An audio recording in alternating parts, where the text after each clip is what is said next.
என்னோட வருகிறவர் சாதாரண தேவன் கிடையாது, இஸ்ரவேலின் சேனைகளின் தேவன் என்ற ஒரு தைரியத்தோடு அவன் என்ன செய்கிறான், யுத்தத்துக்கு போகிறான். திரும்பவும் யுத்தத்துக்கு போகும்போது 100 பேர் இல்லை 200 பேரை கொன்று குவித்தவன் வருகிறான்.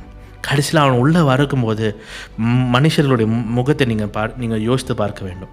சவுலுடைய இருதயம் எப்படி பயந்திருக்கும் என்று நீங்கள் யோசித்து பாருங்கள். செத்துருவான் என்று நினைச்ச மனுஷன் ரெக்கார்டு பிரேக் பண்ணிட்டு வந்திருக்கான்.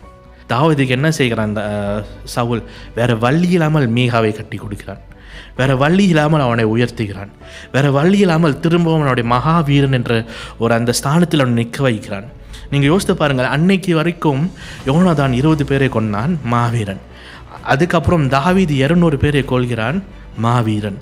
ஆனால் அதுக்கப்புறம் தாவீதுடைய வாழ்க்கையில் சேர்க்கப்படுகிற வீரர்களும் 200, 300, 400, 600 பேரை கொன்ன மாவீரர்கள் தாவீதின் கால்களில் கீழ் நிற்கிறார்கள். தாவீதை சுற்றி மாவீரர்கள், அவ்வளோ மகிமையான மாவீரர்கள் நிற்கிறார்கள்.